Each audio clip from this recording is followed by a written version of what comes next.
వాళ్ళకి ఏమీ అర్థం కాదు. ఖురాను మరి చదవడానికి కోసం కొన్ని నియమాలు ఉన్నాయి, అవి మనం పాటిస్తే మంచిది. వజూ చేసి భక్తి శ్రద్ధలతో చదవడం మంచిది. మరియు రోజంతా కూడా అసలు మనం వజూలో ఉండడం కోసం ప్రయత్నిస్తే ఇంకా మంచిది. చిత్తశుద్ధితోటి, అల్లా పట్ల భయం, భక్తి, గౌరవం, మర్యాదతోటి, చూపగోలు లేకుండా, ప్రదర్శించకుండా, గొప్పలకి పోకుండా, గొప్ప చెప్పుకోనే కాకుండా, అది మనకు అవసరం, దాని తెలుసుకోవడం, చదవడం నా అవసరం అనే ఉద్దేశంతో అది చదవాలి.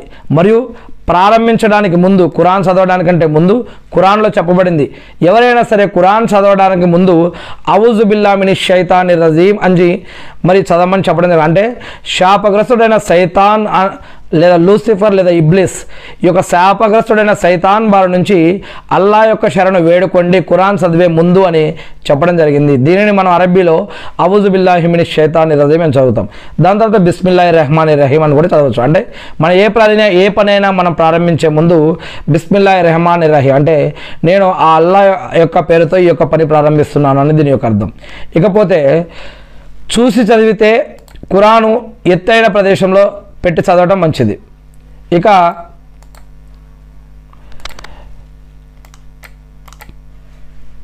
అర్థం చేసుకొని చదివితే ఇంకా మంచిది.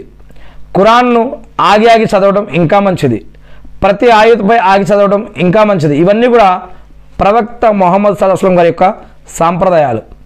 ప్రవక్త ముహమ్మద్ సల్లల్లాహు అలైహి వసల్లం గారును అల్లాహ్ సుబ్హానహు వ తఆలా ఖురానును నిదానంగా చదవమని ఆదేశించారు.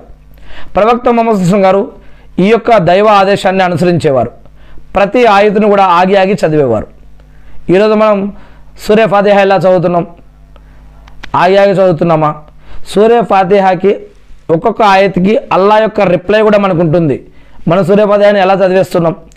వెనకున్న ముక్తదీలు వారు సూరే ఫాతిహా అవనే అవ్వదు. ఇక్కడ కొంతమంది సూరే ఫాతిహాలు అయిపోతుంటే, నమాజులు అయిపోతుంటే. అసలు సూరే ఫాతిహా అర్థం మనకు తెలుసా? అసలు ఆ సూరే ఫాతిహా అర్థం తెలిస్తే ఈరోజు బాబాలు, సమాధుల యొక్క ఆరాధనలు ఉంటాయా? షిర్క్ అనేది ఉంటుందా? ఖురాన్లో అల్లాహ్ సుబ్హానహు వ తఆలా 15వ సూరా ఒక వాక్యంలో చెప్తున్నారు. అల్లాహ్ సుబ్హానహు వ తఆలా ఏమని? ఓ ముహమ్మద్ సల్లల్లాహు అలైహి వసల్లం గారు, నేను మీకు 7 వాక్యాలు ఇచ్చాను, 7 వాక్యాలు మళ్ళీ ఇచ్చాను, 7 వాక్యాల ద్వారా పూర్తి ఖురాన్ నేను మీకు ఇచ్చానని చెప్పడం జరుగుతుంది. ఆ 7 వాక్యాలు సూరే ఫాతిహా మనలో ఎంతమంది దాని యొక్క అర్థం తెలుసు? పోనీ కల్మా యొక్క అర్థం మనలో ఎంతమందికి తెలుసు? అష్హదు అన్న లా ఇలాహ ఇల్లల్లా వా అష్హదు అన్న ముహమ్మదన్ అబ్దుహు వ రసూలుహు. లా ఇలాహ ఇల్లల్లా, అల్లా తప్ప ఆరాధనకు అర్హులు ఎవరూ లేరు కారు అన్నప్పుడు, అల్లా తప్ప ఆరాధనకు ఎవరూ లేరు కారు అన్నప్పుడు, మరి బాబాలు, తావీదులు, సమాధుల ఆరాధన ఇవన్నీ ఏడికెళ్ళొచ్చినాయి ఇస్లాంలో. సరే, ఇదంతా వేరే టాపిక్. ఈరోజు ఖురాన్ గురించి మనం